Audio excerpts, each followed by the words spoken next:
ओम शांति। ओम शांति। ओम शांति।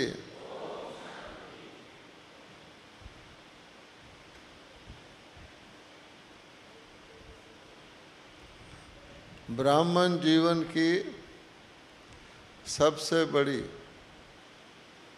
शक्ति क्या है? वो है उमंग और उत्साह। अगर आपके पास सब कुछ है, ज्ञान भी है, धारणा भी है, इच्छा भी है, लेकिन उमंग उत्साह नहीं है, तो वो आपकी जो आंतरिक इच्छाएं हैं वो प्रैक्टिकल में नहीं आ सकती। तो भक्ति मार्ग में उत्सव बनाए गए हैं, तरह तरह के उत्सव तैयार किए गए हैं कि टेम्परेरीली समय समय पर उमंग और उत्साह लाया जाए भक्तों में। तो आप देखते हैं जब उनका उत्सव आता है तो कितना नाच के खुश होकर के उमंग उत्साह में आ जाते हैं। अब ब्राह्मणों के लिए तो रोज़ ही उत्सव है और रोज़ ही उमंग और उत्साह है और मुरली ही हमारे प्राण हैं, लेकिन फिर उत्सव के अंदर भी उत्सव हो जाता है। और वो जो उत्सव के अंदर उत्सव हो जाता है, जैसे संगम के अंदर विशेष संगम हो जाता है, उसका कुछ और ही मस्ती रहती है। तो आज का दिन जो है, शायद ये दिल्ली वालों के लिए उत्सवों का सीज़न ही चल रहा है, क्योंकि आप देखेंगे कि पहले दिल्ली वालों ने जो बाबा ने डायरेक्शन दिया हुआ है कि ईयर ऑफ एनलाइटनमेंट मनाओ, तो दिल्ली वालों ने सबसे पहले सारे भारत का ईयर ऑफ एनलाइटनमेंट ताल कटोरा स्टेडियम में मनाया। कौन कौन उसमें आए थे, ज़रा हाथ उठाइए। देखिए बहुत सारे आए थे। जो नहीं आए थे उन्होंने भी उसका उमंग उत्साह तो लिया। उसके बाद लाल किले पर ताज़ा ही है कि दादी जी आ गए और दादी जी जितने दिन रहे आत्माओं में ऐसे उमंग और उत्साह रहा कि जब कल दादी जी गए तो ऐसा लगने लगा कि जैसे कुछ खो गया है। और आज फिर हमारी मातेश्वरी जी का दिन है, विशेष दिन है। और मम्मा ने तो प्रथम सांस से लेकर अंतिम सांस तक उमंग और उत्साह रखा और सबके अंदर भरा। तो ऐसी मम्मा का जब हम दिन मनाते हैं तो पहली बात तो ये है कि सभी बहन भाई, अभी मम्मा के बारे में गीत भी सुना, सभी बहन भाई मम्मा से अगर मिलना चाहते हैं तो कहाँ मिलेगी? तो पहले तो मम्मा ने अपनी मुरली में ही हमें बताया कि हम भी मुरली सुनते हैं, मुरली को धारण करते हैं अच्छी तरह से, लेकिन मम्मा के मुरली को धारण करने में और हमारे धारण करने में कुछ तो अंतर है। जो मम्मा मम्मा बन गई और हम बच्चे रह गए। आप सोचिए कि एक शरीरधारी आत्मा, ब्रह्मा बाबा तो विचित्र ही हैं, उनका तो कोई मुकाबला ही नहीं है कि एक शरीरधारी आत्मा, बाबा के बच्चों जैसी आत्मा। ब्रह्मा बाबा के अंदर तो स्वयं भगवान आए तो वो विशेष हो गए, लेकिन मम्मा मम्मा बन गई कि जैसे बाबा के अन्य बच्चे थे वैसे मम्मा भी बाबा की बच्ची थी। लेकिन कैसे वो सबकी माँ बन गई, जगदम्बा बन गई, उसमें भगवान भी नहीं आया। तो इस सबसे विचित्र बात है ना ये हमारे लिए, और ख़ास तौर पे बहनों के लिए, क्योंकि सारी शक्ति सेना की जो हेड है, अगर आप पहला पहला कल्प वृक्ष का चित्र देखेंगे, उसके नीचे एक माला होती थी, आगे आगे मम्मा शिव शक्ति सेना की हेड दिखाई गई है। आज भी वो हेड है। तो कैसे बन गई? तो आज की मुरली में आपने सुना कि देखो मम्मा समय और ड्रामा को बिल्कुल सिंपल करके बता रही है कि सतयुग था, वो ऐसा जनरेशन था जिसमें सब सतयुगी थे। फिर जो खास बात टच होती है कि ये जो धर्म स्थापक आए, बुद्ध, क्राइस्ट आदि, उनका रोल दूसरा है। हम भी उसको रोज मुरली को सुनते हैं, उनका रोल दूसरा है। वो द्वापर में आए हैं, वो कोई पतित को पावन करने नहीं आए हैं। उनके काल में तो पावन से पतित ही होना है, अब सिंपल बात है। लेकिन उस एंगल से अगर हम उसको धारण किए हुए हैं और किसी धर्म सम्मेलन में या सर्वधर्म सम्मेलन में, इंटरफेथ में इस बात को मन में रख के दूसरों को सुनाते हैं और इस ख्याल से सुनाते हैं कि शिव बाबा बीज है और ये हम तना है और ये शाखाएं हैं, तो आपका अलग तरह का दृष्टिकोण होगा, उनके अंदर भी अलग तरह की छाप रहेगी। फिर मम्मा ने सार में क्या कहा कि पतित पावन एक है। तो मम्मा का स्लोगन सब जानते हैं कि बाबा ने कहा, मम्मा ने धारण किया, बीच में कोई गैप नहीं। तो जो उमंग उत्साह की ताज़ा ताज़ा ज्ञान बाबा सुनाते थे, मम्मा उसी दिन उसको धारण कर लेती थी, इसीलिए वो मम्मा बन गई। सिर्फ मम्मा टाइटल की मम्मा नहीं है, मम्मा एक कुमारी थी। मम्मा की माँ मम्मा भी ज्ञान में, यज्ञ में थी। और जैसे आज भोग लगा है, मम्मा की मम्मा भोग लगाया करती थी, उसका नाम था रोचा माता। लेकिन जब बाबा ने मम्मा को मम्मा बनाया तो वो भी उसको मम्मा कहती थी, बाबा भी उसको मम्मा कहते थे, ऐसे ही नहीं कहते थे। कि बेसिक बात यह है कि ज्ञान को धारण कर लेना। मम्मा के शरीर की आकृति भी बदलती गई। आप देखेंगे कि मम्मा को आज जिस चित्र में आप देखते हैं वो माता का रूप है उनका। थी वो कुमारी, लेकिन ज्ञान धारण करने से, जैसे आत्मा चेंज होने से व्यक्ति फरिश्ता बन जाता है, देवता बन जाता है, उसी प्रकार से मम्मा ने करके दिखाया कि सबसे कम समय में। उसका मतलब क्या हुआ कि उधर बाबा ने कहा, उधर मम्मा ने धारण किया। वो कैसे किया? मान लो बाबा मुरली चला रहे हैं कि देखो एक दिन ऐसा आएगा, साधु सन्यासी भी ज्ञान लेंगे, माताओं के आगे झुकेंगे। उस समय तो वो सीन प्रैक्टिकल में नहीं था, वो तो अब आ रहा है, हम लोग उसको देख रहे हैं। लेकिन मम्मा ने उस सीन को जब बाबा बोले उसको विजुअलाइज करके, और जो बाबा जिस तरीके से बाबा ने कहा था वो झुकेंगे, उसको इंटरनलाइज किया और सचमुच ऐसा फीलिंग करी कि आज मैं शरीर में ना भी रहूं, लेकिन ये जो बाबा ने कहा है मैंने धारण किया है, किसी दूसरे के द्वारा ये जाएगा और साधु सन्यासी झुकेंगे। जैसे बीज की जड़ होती है ना वृक्ष की, तो जड़ के अंदर जो कुछ शक्ति होती है बाद में वो समय टू समय जैसा जैसा वृक्ष बढ़ता जाता है वो प्रकट होती है। तो ना केवल मम्मा के शरीर की आकृति बदल गई, बल्कि आप देखेंगे कि मम्मा ने रोल ऐसा बजाया है। हमारी सारी यज्ञ की पद्धति क्या है? एडॉप्शन। हम सब एडॉप्टेड हैं। पहले शिव बाबा ने ब्रह्मा बाबा को अडॉप्ट किया, ठीक है। उसके बाद ब्रह्मा बाबा ने मम्मा को अडॉप्ट किया, क्योंकि एडॉप्शन भी है लेकिन प्रवृत्ति मार्ग के सारे नियम और मर्यादाओं को पालन करते हुए एडॉप्शन है। तो बाबा ने कहा मैंने निमित्त बनकर, ब्रह्मा बाबा शरीरधारी, पुरुष का शरीरधारी हूँ, लेकिन सारा बाबा का ज्ञान तो शक्तियों के द्वारा प्रचलित होना है। और इसलिए बाबा के पास माताएं बहनें ही आई हैं। अब माताओं बहनों की संभाल करने के लिए बाबा को माता का शरीर चाहिए, तो बाबा ने इसलिए मम्मा को अडॉप्ट किया कि ये वैसे ब्रह्मा माँ है अडॉप्शन के हिसाब से, लेकिन यज्ञ की संभाल के लिए मम्मा माँ है।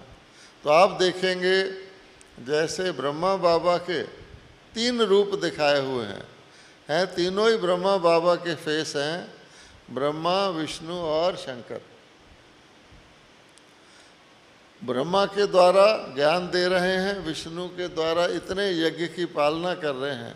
कल भी कोई पूछ रहा था दादी जानकी जी से कि यज्ञ की पालना कौन करता है, इतना बड़ा ORC कौन चलाता है। दादी ने मेरे से पूछा, मैंने कहा दादी बाबा के बच्चे चलाते हैं। और एक दिन नहीं, ये 82 ईयर से यज्ञ एक जगह नहीं सारे वर्ल्ड में चलता जा रहा है, चलता जा रहा है। तो पालना का रूप भी हुआ। हम सब की पालना कौन कर रहा है? आप सोचो, हम सब की पालना कौन कर रहा है? कौन कर रहा है? शिव बाबा या ब्रह्मा बाबा? सवाल ये है। शिव बाबा तो सारी दुनिया का पिता है। अगर वो सारी दुनिया की पालना शिव बाबा कर रहा होता तो दुनिया में भूख, प्यास, दुख होता नहीं। वो ब्रह्मा बाबा के द्वारा कर रहा है। ब्राह्मणों के अंदर ये चीज़ें नहीं हैं, इसलिए फिर विनाश। तो बाबा कहते हैं तपस्वी रूप जो है, जिसके द्वारा सब व्यर्थ का, बुराई का भस्म हो जाए, वो भी वो है। तो इसी प्रकार से मम्मा के भी आप देखेंगे 3 रूप हैं। सरस्वती तो है ही, लोग सरस्वती का नाम सुनते हैं, ज्ञान की देवी। अर्थात आज भी कोई किसी जगह एजुकेशन का काम होता होगा, आजकल की एजुकेशन तो आप जानते ही हैं, फिर भी सरस्वती की वंदना आवाहन जरूर करते। फिर वही लक्ष्मी और वही दुर्गा, शेर पर सवारी। यहाँ डिटेल नहीं मैं बता रहा, आप सब ज्ञानी बैठे हैं, लेकिन वो रूप बाबा ने मम्मा को इक्वल दिया। और आप देखेंगे ब्रह्मा बाबा के तो फिर भी मंदिर कितने हैं सारे भारत में, और मातेश्वरी जी के कितने हैं, कितने रूपों से मंदिर हैं। और बाबा ने तो मुरलियों में कह दिया है कि धीरे धीरे भगत जन परमात्मा शिव बाबा का आवाहन कम और माता का आवाहन ज़्यादा करते जाएंगे और करते जा रहे हैं। आज देखो शिव बाबा किसके थ्रू प्रकट हो रहा है, कौन से हाथ हैं जिनके द्वारा शिव बाबा बांट रहा है? वो माँ के हाथ हैं। इसलिए आप देखेंगे माता के जगराते, माँ माँ कह के पुकारना। अब मम्मा के कितने रूप हैं, अम्बा का रूप भी है, काली का रूप भी है, सरस्वती का रूप, अनेक रूप हैं। कोई ऐसा रूप नहीं है जो मम्मा का ना हो। अन्नपूर्णा कह लो, कुछ भी कह लो, शीतला देवी कह लो, ज्वाला देवी कह लो। अर्थात उस मम्मा ने सिंगल बॉडी में आकर ऐसी जड़ स्थापित की जिसका विस्तृत रूप जैसे झाड़ के फैल जाता है, उसकी शाखा और पत्ते होते हैं, ये सब मम्मा का रूप है। इसलिए बाबा कहते हैं मम्मा को देखना हो तो कहाँ देखो। तो पुकार में तो हम यही कहते हैं, मम्मा तू आजा, आदर्श दिखा जा, हम तुम्हारा इंतज़ार कर रहे हैं, मिल जाओ आके, ऐसे ही कहते हैं, और क्या कहेंगे। और कई लोग भाई बहन भी प्रश्न पूछते हैं, मम्मा ने इतने वर्ष पहले शरीर छोड़ा था, मम्मा इतने वर्ष हो गए, अभी मम्मा कहाँ है, किस रूप में है? मम्मा इतनी सर्वशक्तिशाली नेक्स्ट टू बाबा है, तो बाबा तो व्यक्त में, मम्मा कहाँ है, क्या पाठ कर रही है, सारे सोच रहे हैं। तो इसलिए बाबा ने क्या कहा है, अगर आप सचमुच मम्मा से मिलना चाहते हैं, आप मिलना चाहते हैं मम्मा से, आज के दिन जो मम्मा से मिलना चाहते हैं वो हाथ उठाओ। मैं मम्मा का एड्रेस बताने वाला हूँ आपको। ये हंसने की बात नहीं है। देखिए ब्रह्मा बाबा ने कह रखा है कि एक ही ऐसी आत्मा है सारे विश्व में जो अव्यक्त रूप में रहकर एंड तक पाठ बजाएगी, अर्थात वो नया शरीर धारण नहीं करेगी। और वो कौन है? ब्रह्मा बाबा, बाप दादा। आज आपने ब्रह्मा बाबा से मिलना हो तो कहाँ मिलोगे? बाबा कहता अगर मैं शरीर में होता तो बच्चे तो बढ़ गए हैं तो बड़ा डिफ़िकल्ट हो जाता। अभी भी बाबा कभी साकार में आते हैं बाप दादा तो कितनी लाइन लगती है, कितने लोग सोचते हैं, कईयों के संकल्प चलते हैं। बाबा को बोलना पड़ता है कि वो जो लास्ट वाला है वो मेरे नज़दीक है, हैं? जो दूर बैठा है वो मेरे नज़दीक है, क्योंकि ये दिल की कशिश है। लेकिन आप सोचिए, फिर बाबा कहता है मैं आया किस लिए था? तुम लोग जादूगर हो, निराकार को, निर्बंधन को, जिसको कुछ लेना देना नहीं दुनिया से, जो ड्रामा में नहीं आता, आपको पालना करता है, आपको ऊपर ले जाने के लिए मैं नीचे आया। ठीक है, असली पर्पस तो यही है ना कि हमको देह से निकाल करके ऊपर ले जाए। और काफ़ी देर में आता रहा कि आप ऊपर आ जाओ। फिर बाबा ये भी कहते थे कि यहाँ तो मिक्स तरह के हैं, बच्चे तो सारे ही हैं, लेकिन सगे भी हैं, लगे भी हैं, कोई धारणा वाले हैं, कोई नहीं धारणा वाले हैं। बहनें सुना भी दें कि शुद्ध काम में धारणा वाले आने चाहिए, दूसरे मिक्स हो जाते हैं, किसी को क्या पता मैं धारणा वाला हूँ या नहीं हूँ। तो बाबा कहा करते थे कि इतनी ऊंची हस्ती को कभी गवर्नमेंट के अफसर से मिलना पड़ता है, कभी पतित लोग भी मिल जाते हैं, कोई ऐसी माताएं भी आ जाती हैं। तो बाबा कहता था एक दिन ऐसा आएगा जब बाबा को कोई टच नहीं कर सकेगा, केवल पवित्र आत्मा टच कर सके। हम सोचते थे कि ऐसा दिन कैसे आएगा, बाबा ने कर दिया। और कहता जिस वक्त मिलो 24 आवर्स मैं अवेलेबल हूँ, जितना मर्जी मिलो। तो बाबा ने करके दिखा दिया। अब किसी को बाबा से मिलना हो, वो टर्न वाला बाबा नहीं, लेकिन ये जो बाबा से हर वक्त मिलना है, ज़रूरत के वक्त, तो ऊपर जाते हैं। ठीक है, मम्मा का तो ये पार्ट नहीं है। मम्मा को तो बाबा ने कहा इतनी पावरफुल आत्मा है, इसने तो आगे जाके नई दुनिया की स्थापना की नींव लगानी है, क्योंकि हमारे दोनों पार्ट चल रहे हैं, संगम का भी चल रहा है और सतयुग की तैयारी भी हो रही है साथ साथ। और आप देखते हैं 1 by 1 बाबा एडवांस पार्टी में लेता जा रहा है, क्योंकि जो तैयार होता है, जैसे हलवाई होता है तो ठीक मिठाई बन गई उसको शोकेस में रख देता है, तो बाबा तो शोकेस में भी नहीं रखता, सतयुग की तैयारी कराता है। तो मम्मा को भी बाबा ने भेज दिया। अब किस रोल में भेजा, क्या भेजा है, बाबा कहता गुप्त को गुप्त ही रहने दो। किसी आत्मा को उसका ना पास्ट पता है ना भविष्य पता है, इसमें कल्याण है। होलसेल सबको पता है, हमको तीनों कालों का। लोग बीके से ही पूछते हैं आगे क्या होगा, लड़ाई कब होगी, लेकिन इंडिविजुअली पता नहीं है, इसमें कल्याण है। अगर मुझे पता लग जाए कि शाम तक मैं नए शरीर में चला जाऊंगा तो मैं ये बोल पाऊंगा नहीं, मैं जाके तपस्या में बैठ जाऊंगा। इसलिए मम्मा तो किसी रोल में है, लेकिन बाबा कहते हैं कि जिस दिन जिसका विशेष पाठ होता है उसको मैं सूक्ष्म वतन में इमर्ज करता हूँ। ये तो हम सबको पता है ना। आज मम्मा कहाँ होगी, हैं? आप भोग ले जाएंगे तो बाबा खुद खाएगा? पहले मम्मा को बाबा ने पास बैठाया हुआ है, क्योंकि सारे वर्ल्ड के बीके की वो मम्मा है, नए वालों की भी है, पुराने वालों की भी है। तो जब मम्मा का दिन है तो नेचुरली बाबा मम्मा को बुलाएगा। किसी भी संदेशी से पूछ के देख लो, सारे वर्ल्ड में भोग लग रहा है, तो बाबा कहेगा मम्मा पहले मम्मा को दो, आज मम्मा का दिन है। आप सीन तो इमर्ज कर सकते हैं ना। अच्छा, अब मम्मा को आपने सचमुच मिलना है, रियली फीलिंग करनी है, ऐसे नहीं। तो आप जैसे आप अव्यक्त बाबा को मिलते हो, रूह रेहान करते हो, तो इमर्ज करते हो ना।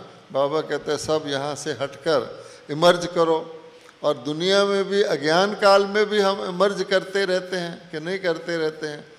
अभी आपका कोई भी थॉट है, मन का कोई संकल्प है, शरीर यहाँ बैठा है, पर आप कहाँ बैठे हैं? हो सकता है आप मेरठ में बैठे हो, जहाँ जहाँ से आप आए हैं। तो इसलिए बाबा कहता उसी प्रकार से वो तो वॉन्डरिंग माइंड है। आप मम्मा यहाँ बैठ करके जब योग लगता है, मम्मा की याद में बैठिए, मर्ज करिए अपने आप को, आप मम्मा के सामने पहुँच जाएंगे। और आपको मम्मा की रियल फीलिंग आएगी। और बाबा कहता है कि फीलिंग तो आत्मा को आती, शरीर को तो नहीं आती। और अव्यक्त स्थिति की फीलिंग अव्यक्त रूप में आपको आएगी, वो परमानेंट रहेगी। कहानियाँ तो मम्मा की मैं बहुत सारी सुना सकता हूँ, क्योंकि मम्मा के साथ हम रहे हुए हैं। लेकिन दो चार बातें, क्योंकि सब नए नए बैठे हैं, कि मम्मा की विशेषताएं दो चार जो हैं, जिस कारण से मम्मा ने इतनी गहराई से ज्ञान को धारण किया हुआ है। आप कोई भी मम्मा की मुरली उठा के पढ़ लो, और कोई नया व्यक्ति बिल्कुल जिसको ज्ञान का ABC भी पता नहीं, वो पढ़ ले उस पॉइंट को, चाहे वो कितना भी डिफ़िकल्ट पॉइंट होगा, चाहे वो सर्वव्यापी का पॉइंट होगा या किसी कोई भी, मम्मा की मुरली पढ़ के वो कभी उसमें क्वेश्चन नहीं कर सकता, क्योंकि इतना लॉजिकल मम्मा समझाती है, वो मान जाएगा कि ये ठीक है। इसी वास्ते बाबा भी कहता है कि ज्ञान एक बात है, पुरुषार्थ एक बात है, और एक है धारणा स्वरूप बनने से आपकी सेवा ऑटोमेटिक होती जाएगी। आज मम्मा के चित्र सेवा कर रहे हैं, किसी ने मम्मा को देखा नहीं है, लेकिन ना केवल ब्राह्मण बल्कि कलयुग के अंत तक के लोग भी जगदम्बा सरस्वती उसका नाम लेकर उसकी वंदना करते हैं, और वो मम्मा को इमर्ज करते हैं किसी ना किसी भक्ति फॉर्म के रूप में, और उनको प्राप्ति होती है। ऐसे थोड़ी इमर्ज करते हैं। तो इसलिए मम्मा ने व्यंज सितार बजाया। अब मम्मा ज्ञान की देवी कहलाती है, तो ज्ञान कहीं से तो आया होगा। तो मम्मा को किसने दिया, दुनिया वाले तो नहीं जानते। बाबा कहता है मम्मा ने बाबा के थ्रू लिया, उसने मुरली बजाई। ब्रह्मा बाबा ने किसने लिया, तो शिव बाबा से लिया। तो बाबा कहता है ये भक्ति मार्ग नहीं है कि मैं आपको मम्मा से कनेक्ट करूं, या ब्रह्मा बाबा से करूं, या किसी दादी से करूं। जिससे उन्होंने लिया है, हमारा सिस्टम ही ये है, हम उससे कनेक्ट कर देते हैं। ऑलमाइटी से लो, जितना चाहो उतना लो। तो इसलिए आज के दिन बहन जी मुझे कुछ मम्मा की इंसिडेंट्स भी सुनाने हैं। कितनी देर? ठीक है। तो जो हमारे पर्सनल इंसिडेंट्स है, ये तो मैंने आपको बेसिक बात बताई कि आज के दिन सचमुच जो भी बाबा का बच्चा, मम्मा का बच्चा मिलना चाहता है, वो ये ट्राई करना, तो आपको सचमुच मम्मा से प्राप्ति होगी। क्योंकि मम्मा भी फ्री आत्मा है, बाबा ने कार्यवश उनको कहीं भेजा हुआ है। तो आपको अवश्य प्राप्ति होगी। अगर भक्तों को हो सकती है तो आपको भी होगी। आप देखेंगे भगत क्या करते हैं, जब किसी देवी के चित्र के आगे जाते हैं प्राप्ति के लिए, मान लो सरस्वती जी के आगे जाते हैं या दुर्गा के आगे जाते हैं, तो खड़े होकर आंखें बंद करते हैं। सोचने की बात है, आप इतनी दूर से गए मंदिर में देखने के लिए, चित्र सामने आ गया, अब आप आंखें क्यों बंद कर रहे हैं? खोल के रखिए। नहीं, इसलिए बंद करते हैं कि वो एक चित्र है, लेकिन चित्र के अंदर जो चरित्र है वो आपको आंखें खोलने से तो एक चित्र ही दिखेगा ना। जैसे ये चित्र है, बाहर जाओ आपको 20 चित्र दिख जाएंगे, लेकिन उसका जो चरित्र है वो आपको आंखें बंद करके, क्योंकि आपने उसकी सारी हिस्ट्री देखनी है। तब बाबा कहता है वो भी आकारी रूप से देखते हैं, तो हम भी देख सकते हैं। अब मैं आपको दो चार बातें सुनाता हूँ प्रैक्टिकली। मम्मा क्या थी? पहली बात, मम्मा का जन्म जो था वो अमृतसर में हुआ था, और मेरा भी जन्म अमृतसर में हुआ है। कुछ ना कुछ तो होगी बात ऐसी, मैं कह नहीं सकता। दूसरी बात, जैसे बाबा लेटर लिखते थे, सिंधी भाषा में लिखते थे। बाबा का भी लाल पेंसिल होता था और बहुत सॉफ्ट। बाबा 4 अक्षर भी एक पेज में लिखते तो उसमें सार होता था। किसी को 2 पेज आ जाएं बाबा के 12 शब्दों के तो समझता था आज तो मुझे, क्योंकि बाबा बिल्कुल सार रूप में लिखते थे। और मम्मा भी लाल पेंसिल से लिखती थी, लेकिन गुरुमुखी में लिखती थी। मम्मा के पत्र पंजाबी गुरुमुखी भाषा होती है ना, उसमें लिखे जाते थे, क्योंकि वो अमृतसर की रहने वाली थी। और इसकी गहराई बहुत है, क्योंकि सिंध और पंजाब हमेशा जोड़ा गया है। बाबा पहले बहुत सख्त धरती में आया, फिर ऐसे ऐसे बैंक भी होगा तो पंजाब सिंध बैंक होगा, अब हरिद्वार में भी जाएंगे तो पंजाब, वो डिटेल है। अच्छा, दूसरी बात, जब मम्मा लेटर लिखती थी तो उसमें पहले शब्द क्या होते थे? जी। चाहे वो बच्चा हो चाहे वो बड़ा हो। हम बहुत छोटे थे तो लेटर लिखेगी लाडले ब्रिज मोहन जी। अब आप सोच सकते हैं मम्मा यानी इतनी उनके अंदर गहरा, आज हम दूसरों को सिखाते हैं छोटे को प्यार करो, हैं आदि आदि। जानकी दादी कल कह रही थी प्यार और प्रेम में फ़र्क है, बच्चे को प्यार किया जाता है आदि। लेकिन उनकी दिल को लगता था व्यक्ति के कि देखो मम्मा अपने बच्चे को, ये लाड का ऊपर पहला शब्द होता था लाडले, और उसके बाद जी। उसके बाद पहली लाइन क्या होती थी? आपकी सेहत का हाल पूछेगी, आपकी तबीयत ठीक होगी। उसके बाद मम्मा अपनी बात कहती थी। तो आप सोचिए, हम भी इस चीज़ को किसी से मिलते हैं तो रिस्पेक्ट देना और हालचाल पूछना है। ज्ञान की देवी, लेकिन पहला सेंटेंस यही होता था आपकी तबीयत ठीक हो। ये तो रहा मम्मा की स्नेह का। उसके बाद जैसे कोई किसी चीज़ का स्वरूप होता है ना, और इतना मैनर्स जिसको कहते हैं मर्यादाओं का अति पालन, वो मम्मा करती थी। सादगी इतनी थी मम्मा के अंदर कि कमाल है। सादगी, उस मम्मा जैसी सादगी कोई कर ही नहीं सकता। है ज्ञान की देवी। वैसे तो मम्मा यज्ञ में तो फ्रॉक में ही रहती थी, जैसे बाबा ने यज्ञ में सब दादियों को फ्रॉक बनाए हुए थे। जब सेवा में जाती थी तो साड़ी पहनती थी। और बाबा का मम्मा में इतना फेथ था कि मम्मा ही सब कुछ करेगी। साकार में तो बाबा ये समझता था कि मम्मा यंग है, मैं ओल्ड हूँ, पहले मैं शरीर छोड़ूंगा, यज्ञ को मम्मा ही संभालेगी। लेकिन इससे पता लगता है कि शिव बाबा की और स्कीम है, हमारी और स्कीम है। लेकिन बाबा का इतना फेथ था कि बाबा, बहन जी ने कुछ तो आपको बताया कि सारी जो बड़ी बड़ी चीज़ें फेस करने को आई, मम्मा के द्वारा ही फेस की गई। और बाबा ने नियम बनाया हुआ है कि ये मातृ शक्ति ही यज्ञ को आगे चलाएगी। और हम में से जो इस नियम को फॉलो करते हैं, ये मातृ का रूप है और उसके द्वारा ही काम करना है, आपका काम सदा सफल रहेगा। और किसी भी मेल शरीर वाले ने अगर अपने को मैं करके कर दिया तो आपकी शक्ति 1/4 भी नहीं रहेगी, आपको कई समस्याओं का सामना कर पड़ सकता। तो बाबा उसी नियम को पालन करवाते थे। बाबा ने मम्मा को कानपुर भेजा फर्स्ट टाइम हवाई जहाज़ में। एक फ़ोटो है सिर्फ मम्मा का, कि मम्मा दिल्ली से प्लेन, बाबा को खुशी थी कि भाई मम्मा को, बाबा तो चाहता तो उसको विदेश भी भेज देता, हवाई जहाज़ में भेजा। अब मम्मा की पावर देखिए, हम तो बोल करके ज्ञान देते हैं, अब बाबा कहता है कि जो वास्तविक ज्ञान है उसमें बोलने की आवश्यकता नहीं। उस समय यज्ञ की यानी ब्रह्मा कुमारी का इतना अपोजिशन था।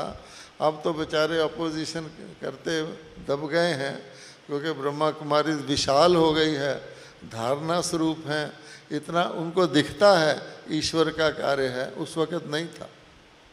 तो सभी धर्मों वाले इकट्ठे होकर के ब्रह्मा कुमारी के खिलाफ होते थे, अकेले अकेले भी, और मौका ढूंढते थे क्योंकि ऐसा मौका मिले इनका डिस्टर्ब करें। उनको ये पता नहीं था कि इनके पीछे भगवान है। तो कानपुर में मम्मा को जाना था और वहाँ पर एक जैसे हॉल में मम्मा को प्रवचन करना था उन दिनों में। तो सारे ही पत्रकार, आर्य समाजी, ये वो सारे प्लान बनाने लग गए और बोल के आज हम जाके इनकी मतेश्वरी आ रही है, सारी सभा में हम इनसे क्वेश्चन पूछें। क्वेश्चन तो अनेक हैं, आज भी कोई पूछने लग जाए तो कोई अंत नहीं है। तो हमारे वहाँ 3 भाई होते थे वकील, वहाँ पर कानपुर के मुख्य भाई थे। तो एक भाई की ड्यूटी थी स्टेट सेक्रेटरी बनने की। अब क्योंकि वो भाई था, बहन होती तो शायद ऐसा ना होता।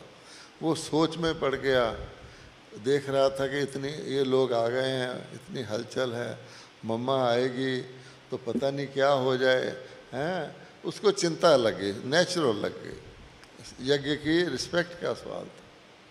लेकिन एक बात और नोट करने की है, सब लोग कहते हैं कि साधु महात्मा लोग जो होते हैं बड़े गोल मोल, मोटे ताजे, ऐसे उनका पर्सनैलिटी होती है। जाओ दूर से ही लगता है कि ये कोई महात्मा जी हैं, रजे रजाए हैं, खाए पिए हैं, 10 चेले हैं, मालिश होती है, ऐसे बैठते हैं। 4 जनों जितने तो मोटे होते हैं। ब्रह्मा कुमार कुमारियों के पास जाओ, पिचके हुए चेहरे, ऐनक लगी हुई है, किसी की टेढ़ा कोई बांका।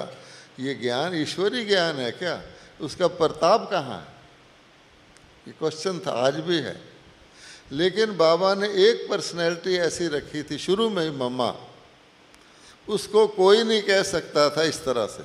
वो हर प्रकार से महात्माओं से भी ज़्यादा संतुष्ट थी और सेवा करते हुए भी उनका चेहरा था। आज भी आप देख सकते हैं, आज मम्मा के चेहरे से किसी का चेहरा मिला लो, मिलता है। इसका कारण है, बाबा कहता है वो तो ऊपर से आत्मा उतरती है ताजी ताजी, सतो प्रधान होती है।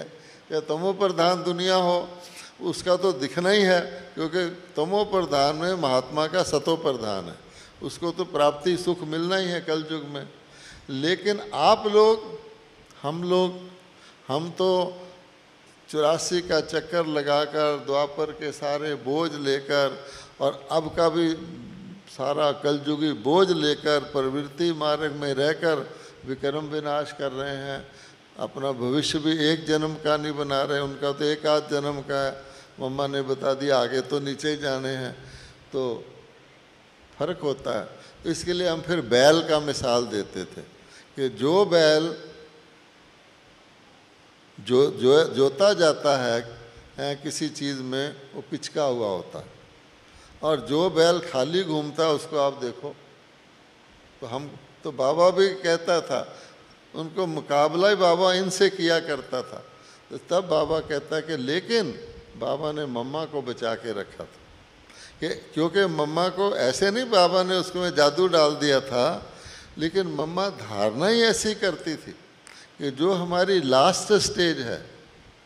आज भी कई भाई बहन कहते हैं कितना टाइम है विनाश में, वो प्लान बनाते हैं कि अभी और थोड़ा सो जाएं, लास्ट दिन ठीक हो जाएंगे। लेकिन मम्मा ने लास्ट स्टेज को इमर्ज किया, जिसको लास्ट सो फास्ट कहते हैं। उसका असली प्रूफ मम्मा है कि सबसे पहले ज्ञान को धारण करके तैयार होकर और ऐसी बीज अन्य आत्माओं में डालकर जो आगे वृक्ष को चलाती रहें, खुद को इतना तैयार किया कि सबसे पहले पास विद ऑनर होकर अनेक परीक्षाओं को पास करके अंत में भी कैंसर जैसी प्रॉब्लम से पास करके बाबा ने उसको बिल्कुल प्योरीफाई किया, जो वो मम्मा बन गई। आज भी मेहनत कर रहे हैं, देश विदेश घूम रहे हैं, मम्मा नहीं बन सकते। तो वो शक्ति थी ना, इसलिए बाबा कहता है उस वक़्त मम्मा आई। जब स्टेज पर आई मम्मा, तो सारा हॉल भरा हुआ था और बहुत लोग बिल्कुल तैयार थे, आज तो हम बस इनकी मातेश्वरी आई है, इनको फेल ही कर देंगे। मम्मा हॉल में आई, हाथ पीछे करके केवल दृष्टि दी। मम्मा की दृष्टि इतनी पावरफुल कि सब सुन्न हो गए।